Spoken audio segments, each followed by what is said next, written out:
What's going on, y'all? It's Zap with this Function Friday, and unfortunately, this is a sad Friday for Southern California. As many of you know, the fires in the Los Angeles area have burned down thousands and thousands of acres, hundreds of homes. People have lost their lives. I want to talk today a little bit about the perspective from marriage, finance, and real estate, how you should be thinking about what to do in this situation. So we know that there's so many people that lost their homes, a lot of famous people. Brian Greenberg, Eugene Levy, Miles and Kaylee Teller, Anthony Hopkins, John Goodman, Adam Brody and Leighton Meester, Paris Hilton, Billy Crystal. So this is something that so many people are affected by. And here's three things that you need to think about when you think about this extreme catastrophe.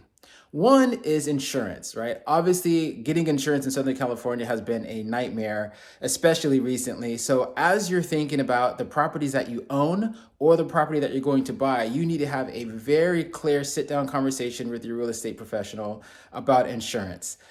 If you own a home and you have a good relationship with your real estate agent, reach out to them and say, hey, tell me about what you know, what's going on with insurance so that I can make the best decision for my family, for the property that I own, for insurance.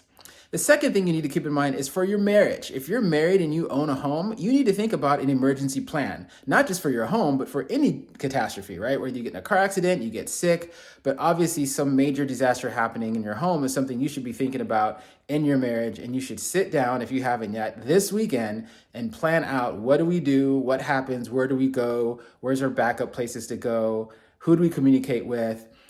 These are all things you need to be thinking about if you're married. And the last thing you need to be thinking about financially is you got to be ready financially for hiccups that are unexpected. No one expected this fire to happen. No one was prepared for this or ready for this. And so you need to think about, what am I going to do if something catastrophic happens? Where are our reserve funds? And how are we going to manage this? I encourage everyone that I talk to have some sort of emergency fund for just, we didn't think this was going to happen, but it happened fund. And now a lot of people are needing to deal with that. I think relationships are one of the best things you can have. There's so many people that have rallied together, people that we're helping with our Airbnbs. We're helping families from LA and the Airbnbs that we have here in San Diego. And so it's something that's really cool when you have great relationships with people. And that's maybe perhaps the most important thing that you can have in an emergency is great relationships. So praying for everybody in Los Angeles. If there's anything I can do to help out, let me know.